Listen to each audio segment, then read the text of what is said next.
Assalamualaikum warahmatullahi wabarakatuh. Para pendengar dan peminat kaset yang tengah diputar ini, saya menyatakan rasa bahagia, rasa syukur kepada Allah dapat menyampaikan dakwah saya ini sekarang dengan kaset. Moga-moga dapat tuan-tuan putarkan, tuan-tuan dengarkan ketika tenang-tenang dengan anak-anak di rumah, atau ketika naik mobil, di mobil-mobil yang dapat memasang kaset dalam perjalanan yang jauh, sehingga kecapean dan kepenatan dalam perjalanan pun hilang karena mendengarkan suara ini. Yang akan jadi cerita saya pada hari ini adalah apa yang pernah kejadian di zaman Nabi kita Muhammad sallallahu alaihi wasallam. Di dalam riwayat ada diceritakan bahwa pada suatu hari, kira-kira pukul 9 pagi sepenggalah matahari naik, Rasulullah sallallahu alaihi wasallam berjalan dari rumahnya, dari biliknya, menuju ke dalam masjid beliau yang mulia di Madinah. Ketika itu biasanya ada juga orang yang sembahyang di masjid, sembahyang sunat duha. Tapi umumnya masyarakat sudah keluar dari rumahnya pagi-pagi, bekerja menurut bidang masing-masing. Yang pergi bertani, yang pergi berniaga, yang pergi mengembalakan unta atau kambingnya. Tinggallah beberapa orang saja. Beliau lihat di sudut masjid ada satu orang pemuda sedang duduk tafakkur termenung. Mukanya kelihatan muram saja, menunjukkan kesedihan yang terpendam di dalam hatinya. Rasulullah mendekat kepada pemuda yang tafakkur itu. Setelah dilihatnya Rasulullah datang, dia pun menengadahkan muka. Rasulullah pun bertanya, "Mengapa di saat begini engkau duduk tafakkur dalam masjid? Dan wajahmu kelihatan ada menampakkan kesedihan atau muram durja. Apakah yang engkau derita sekarang ini?" Jadi pemuda tadi menjawab, "Hazanun lazimatni ya Rasulullah wa duyunun." Artinya, aku ditimpa duka cita ya Rasulullah karena utang. Rupanya orang ini berutang. Utang telah lama, janji sudah dekat, persediaan buat membayar belum ada. Itu yang saya menungkan di sini ya Rasulullah. Dengan senyum Rasulullah menjawab, "Sudikah engkau kalau aku ajarkan kepadamu suatu bacaan? Apabila bacaan ini, yaitu berupa doa, engkau baca pagi-pagi, dan nanti petang-petang pun engkau baca pula dengan hati khusyuk, InsyaAllah hutangmu itu akan terbayar." Tentu pemuda tadi dengan besar hati menjawab, "Tentu ya Rasulullah, aku senang sekali kalau dapat engkau ajarkan kepadaku apakah doa itu." Lalu Rasulullah membacakan, mengajarkan kepada pemuda itu doa ini. Inilah yang akan saya bacakan pula, mudah-mudahan kita semuanya dapat pula mengambil bacaan ini menjadi bacaan kita. Kita baca pagi, kita baca petang. Apa bunyinya?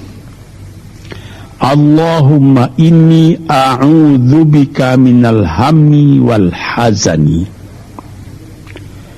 wa a'udzubika minal ajzi wal kasli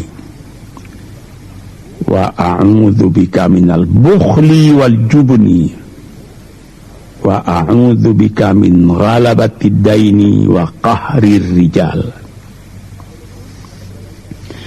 Sebelum kita uraikan atau kita tafsirkan artinya satu demi satu, baik kita artikan secara keseluruhan lebih dulu. Artinya ialah, ya Tuhanku, aku berlindung kepada Engkau daripada ini. Lalu disebut 8 banyaknya. Yang pertama, aku berlindung kepada Engkau daripada duka cita, daripada kesusahan dan duka cita. Susah dan duka cita sudah 2. Dan aku berlindung kepada Engkau daripada malas, daripada lemah dan malas, jadi 4. Dan aku berlindung kepada Engkau daripada bakhil, berat mengeluarkan wang, dan daripada pengecut atau penakut, sudah 6. Dan aku berlindung kepada Engkau daripada pengaruh berutang dan daripada kekuasaan orang lain atas diri kita sehingga kita tidak mempunyai kemerdekaan pribadi lagi. Inilah 8 yang diminta kepada Tuhan. Moga-moga kita jangan diserang oleh penyakit ini. Karena kalau ada ini penyakit yang 8 perkara, itu kita mempunyai pribadi yang lemah. Tidak mempunyai lagi personality yang dapat tegak. Padahal dalam didikan agama kita, tempat kita takut cuma satu, yaitu Allah. Yang lain tidak ada. Yang pertama, susah. Apabila orang telah susah, pikirannya pun sudah tertumbuk. Jalan untuk maju tidak ada lagi. Padahal dalam kehidupan itu, manusia tidak akan berjalan di atas jalan yang datar saja, yang bertaburkan kembang.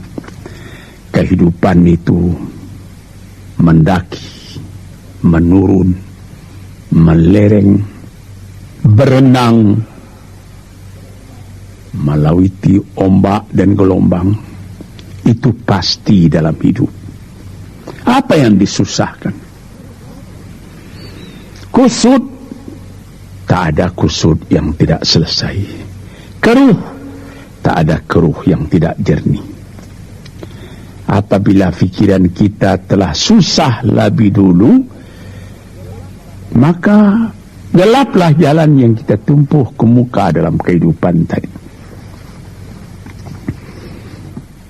Yang kedua, kita disuruh berlindung kepada Allah daripada duka cita. Yang menyebabkan orang duka cita itu memang banyak.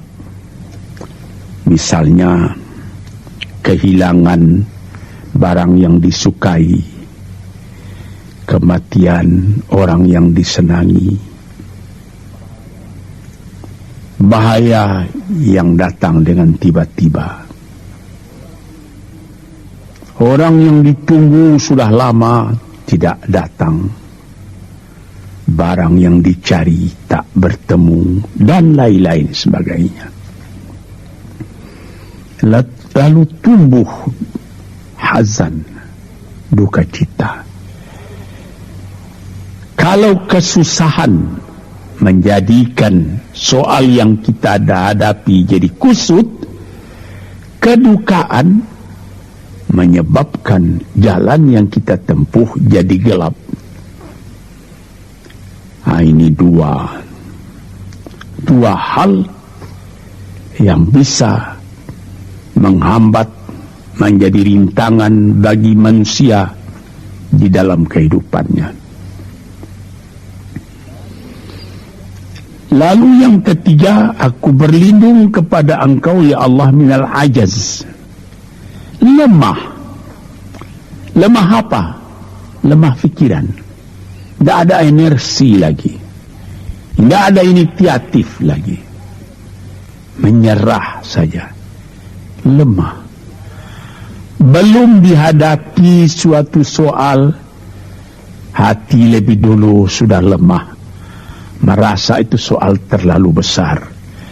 Padahal kalau dihadapi, tidak ada kusut yang tidak terselesaikan. Tidak ada keruh yang tidak terjernihkan. Yang lebih berbahaya lagi, yang keempat, apa? Malas. Kalau sudah malas, apa yang akan dikerjakan lagi?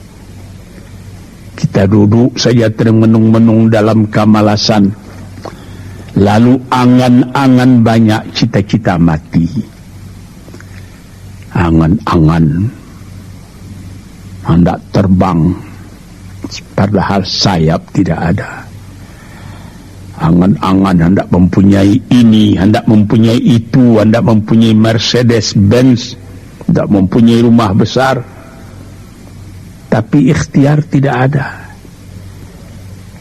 Sebab itu ada pepatah dari orang tua-tua kita lebih di zaman dulu, dikatakannya mati, ini di zaman penjajahan dulu ini, mati Belanda karena pangkat katanya, mati Cina karena kaya katanya, mati Keling karena makanan katanya, mati Melayu atau Indonesia karena angan-angan. Ini dia, angan-angan karena malas saja, berangan-angan tapi malas, jadi tidak jadi.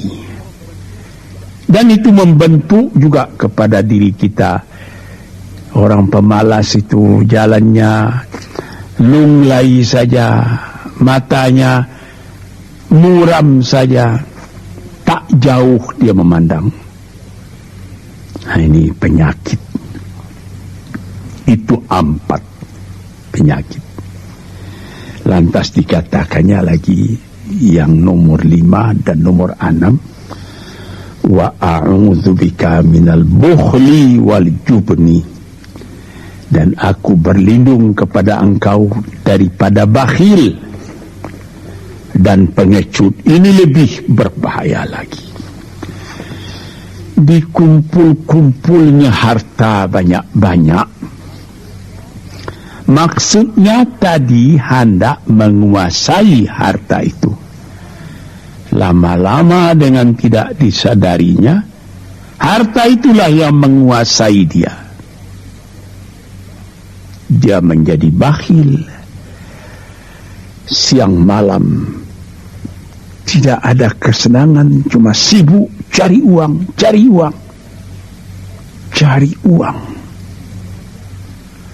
Kemudian simpan banyak-banyak. Gunanya ya cuma mengumpul itu saja.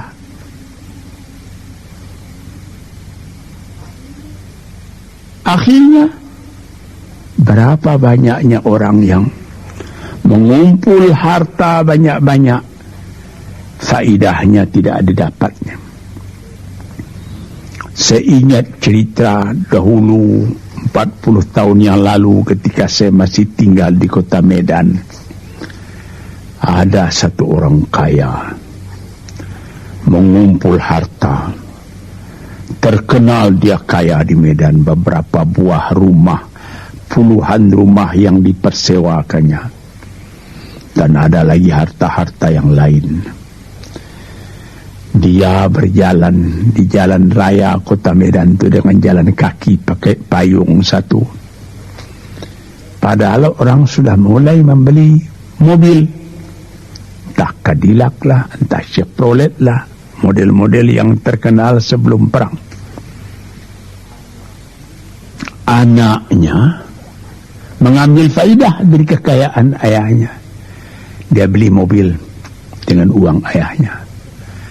Lalu orang bertanya, "Tuan, anak Tuan sudah naik mobil, Tuan masih jalan kaki."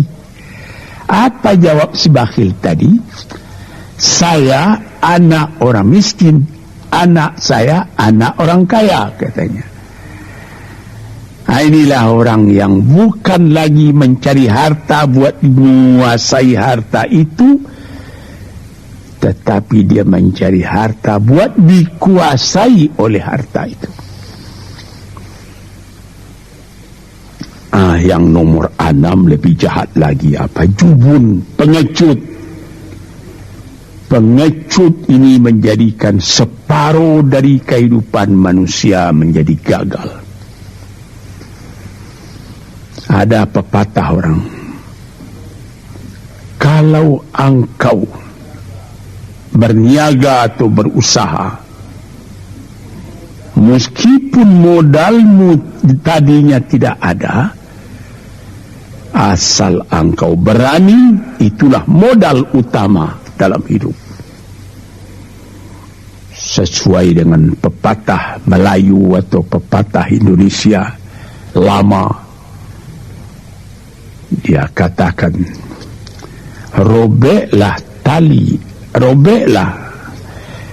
putuslah tali layang-layang, robek kertas tentang bingkai.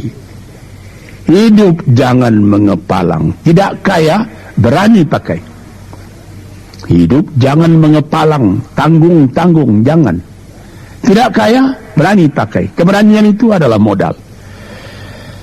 Sebab itu kalau orang rugi berniaga, itu belum rugi. Yang penting berani. Karena adat perniagaan itu tidak saja beruntung, rugi juga kadang-kadang. Tapi kalau keberanian yang hilang, separuh daripada kekayaan tadi sudah habis. Walaupun masih banyak ada, tapi keberanian tidak ada, separuh sudah habis. Akhirnya, walaupun kekayaan besar, tapi kepercayaan hilang, itu namanya habis, tidak ada lagi. Walaupun berjuta yang tinggal dalam tangan, tapi orang tidak percaya, apa lagi artinya? Sebab itu yang pertama sekali modal itu keberanian menghadapi hidup.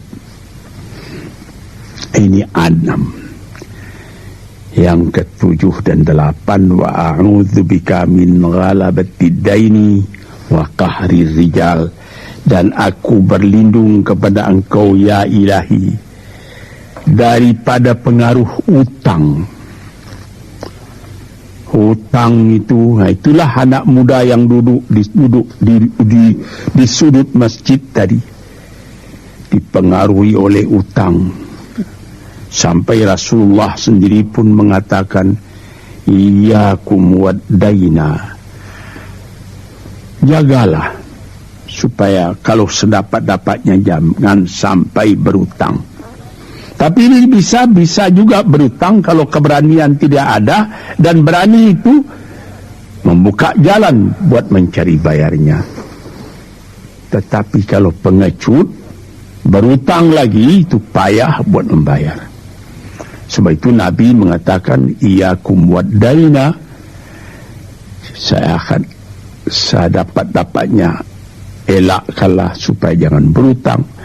Fa'innahu hammun bil-laili wa mazallatun fin-nahari. Hutang itu susah pada malam hari, mata tidak mau tidur, dengan apa timbangan hutang tadi, berapa hutang, berapa yang akan diterima, sehingga mata tidak mau tidur malam itu memikirkan hutang.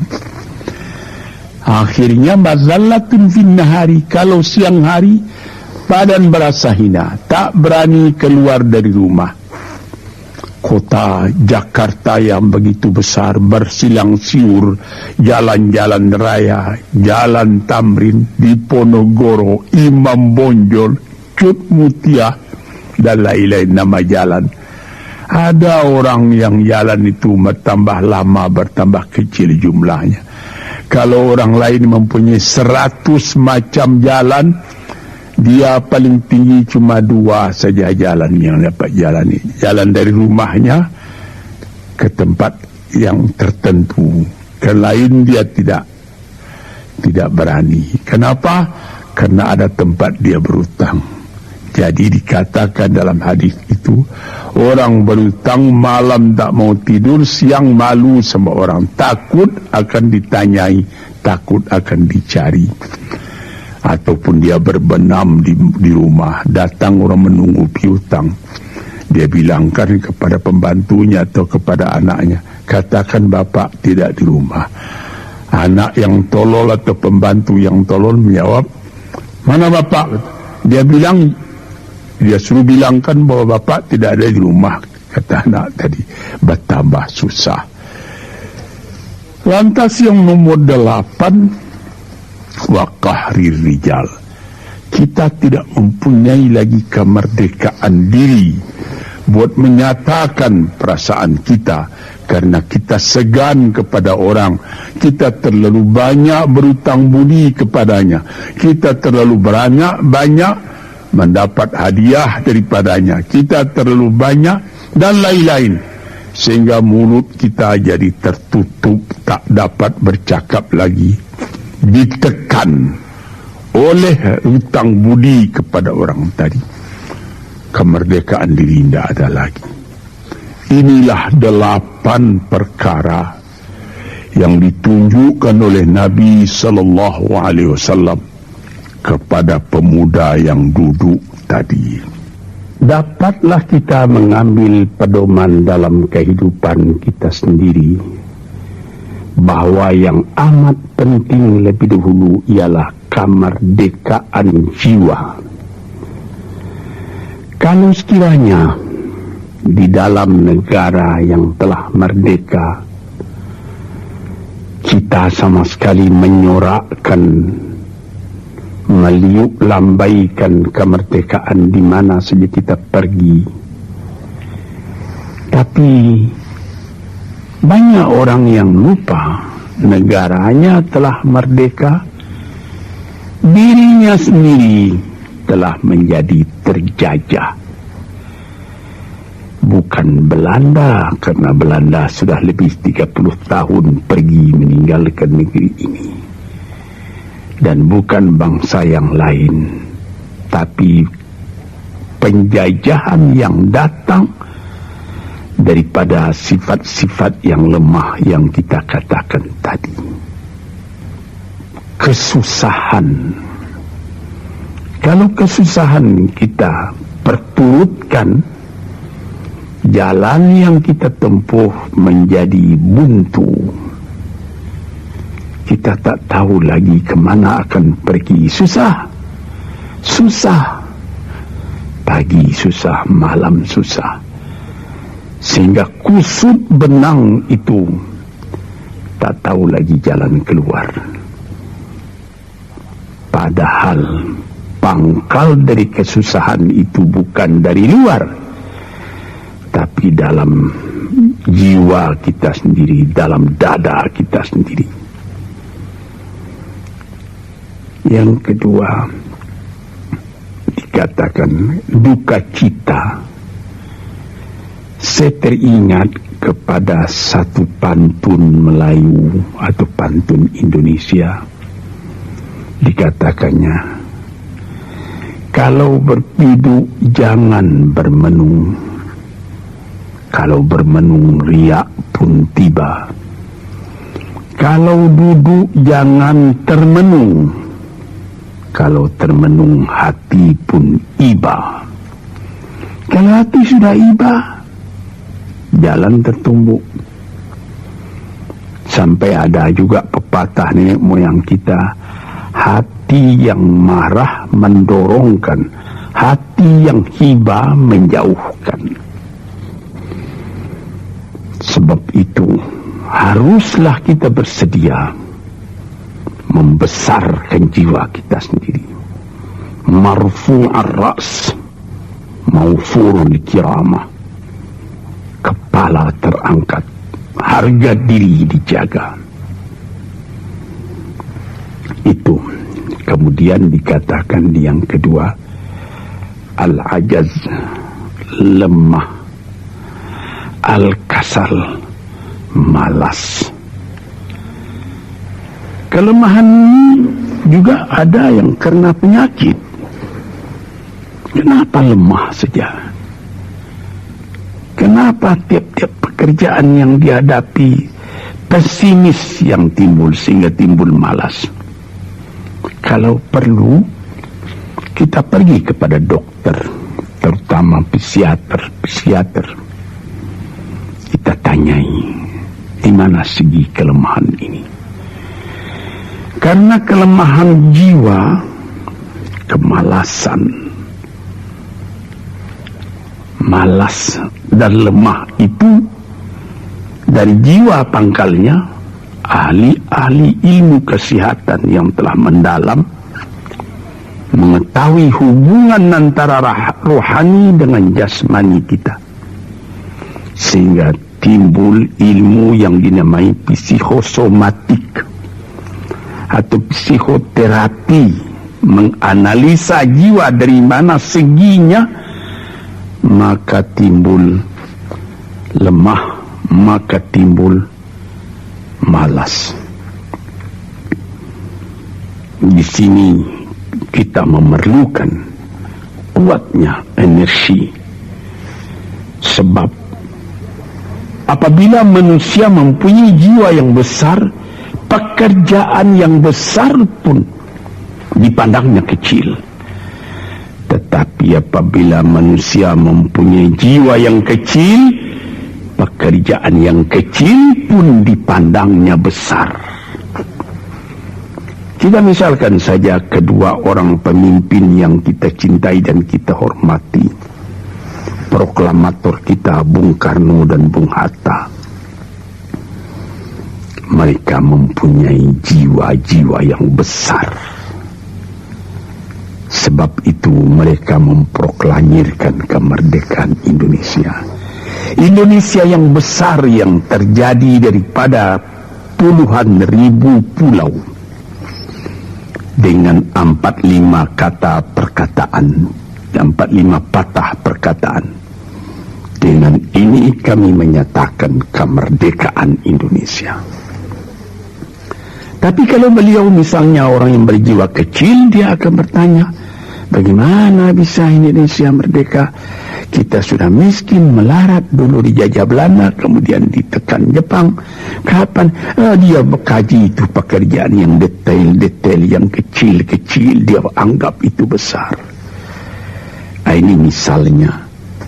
Maka orang-orang yang ajaz, yang lemah, atau yang kasar, yang pengecut, yang pemalas, tidak dapat mengerjakan pekerjaan yang besar-besar.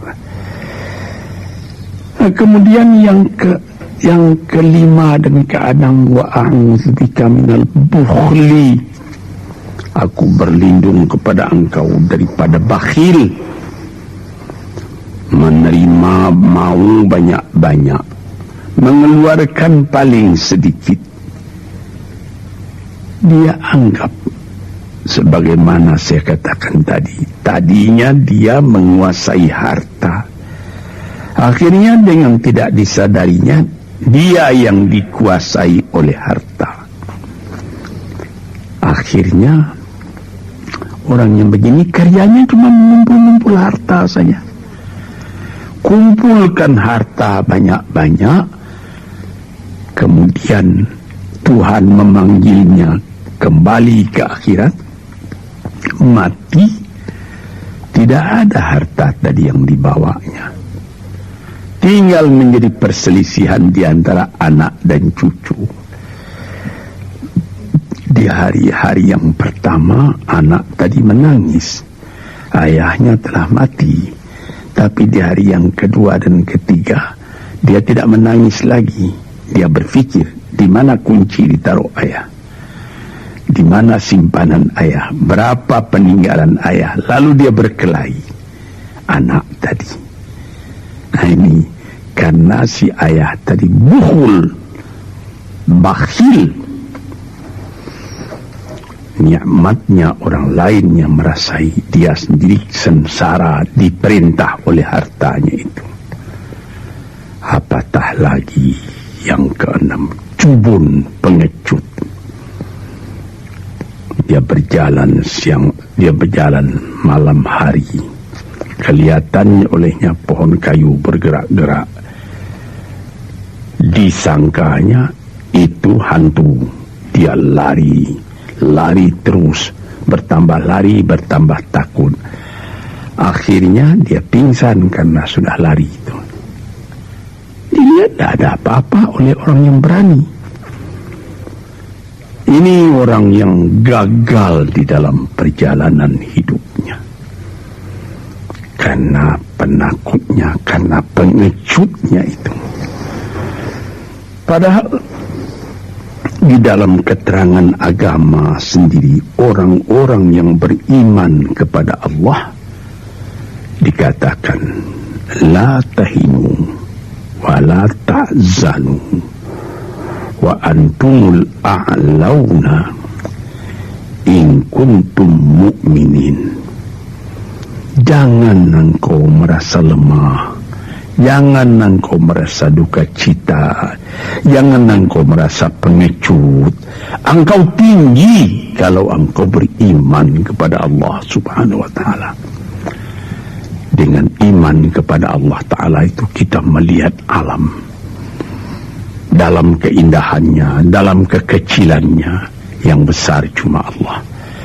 Kita tidak takut karena tidak ada satu bahaya yang akan menimpa kepada diri kita kalau tidak Tuhan yang menentukan. Ini pokok tuan-tuan para pendengar kaset yang saya muliakan. Kemudian di nomor 7 dikatakan kita berlindung kepada Allah daripada pengaruh hutang. Alangkah kecilnya jiwa orang apabila dia telah berutang kepada orang lain. Dibikin janji tanggal sekian akan dibayar, tanggalnya sudah dekat, persediaan belum ada, lalu timbul kecil jiwa sekali lagi. Apatah lagi qahri rijal yang nomor 8. Yang ke-8 sebagaimana telah kita uraikan tadi ialah qahri rijal, pengaruh orang lain kepada diri kita sendiri, sehingga kita tidak berani lagi menyebut kebenaran, tidak berani lagi mengatakan yang hak. Lidah telah tertutup, mulut telah penuh dengan air sehingga tidak dapat dibuka lagi. Segan, kita sudah terlalu banyak berutang budi kepada orang. Walaupun sudah jelas perbuatan orang itu salah misalnya, kita tidak berani lagi menegur. Dengan demikian timbullah di dalam masyarakat apa yang disebut dalam bahasa Arab munafik, yaitu lain di mulut, lain di hati. Hati mengatakan perbuatan orang ini salah, Tapi mulut mengatakan, bagaimana pikiran saya, bagaimana pendapat Tuhan sekarang tentang perbuatan saya ini. Baik Bapak, ini bagus Bapak, itu sudah betul Bapak. Padahal tidak. Ini kecelakaan yang nomor 8. Kita minta kepada Allah supaya kita dilepaskan dari pengaruh-pengaruh orang, pengaruh manusia, sehingga kita tidak berani lagi menyebut apa yang benar itu. Padahal di dalam hadis dikatakan qulil haqq walau kana murran, katakan yang benar itu walaupun pahit sekalipun. Ini murah menyebutnya, tetapi kalau jiwa sudah tertekan, tidak berani menyebutnya lagi. Para pengikut kaset yang tercinta, itulah 8 perkara diperingatkan, dituliskan, diajarkan, disuruh hafal oleh Nabi kepada pemuda yang beliau dapati termenung duduk seorang diri tadi. Dengan patuh dia turuti kehendak Nabi, dia baca itu tiap pagi, dia baca itu tiap sore, dia pahamkan apa isinya. Lalu timbul energi baru dalam dirinya, semangat yang baru. Langit pun kelihatan cerah, bintang pun kelihatan berkelap-kelip, matahari pun kelihatan bercahaya. Dan dia sudah melihat kehidupan ini dengan mata yang terang. Kemudian dia bertemu dengan Nabi. Ya Rasulullah, saya mengucapkan terima kasih. Penyakit-penyakit tak ada pada saya lagi. Utang saya sudah terbayar. Dan saya akan memulai hidup yang baru. Inilah jawab dari pemuda tadi. Dan inilah jadi pedoman pula bagi kita kaum muslimin. Kalau kita terjadi pada diri kita beberapa hal, salah satu dari yang 8 perkara itu, baca doa ini pagi, baca doa ini petang, lalu berusaha, jangan cuma berdoa, berusaha, berdoa dan berusaha. Allah akan membukakan kepada kita pintu rahmatnya, memberikan nikmatnya yang berlipat ganda, sehingga segala sesuatu yang di kiri kanan kita menjadi kekayaan, menjadi inspirasi buat maju ke depan di dalam kehidupan ini. Bapak-bapak, saudara-saudara pendengar kaset yang saya muliakan, moga-moga pengaruh dari hadis ini, daripada doa ini, masuk ke dalam diri saudara, dan saudara menjadi orang muslim dan merdeka yang sejati. Sekianlah pandangan saya, moga-moga ada manfaatnya bagi para pendengar dan peminat kaset yang tercinta. Assalamualaikum warahmatullahi wabarakatuh.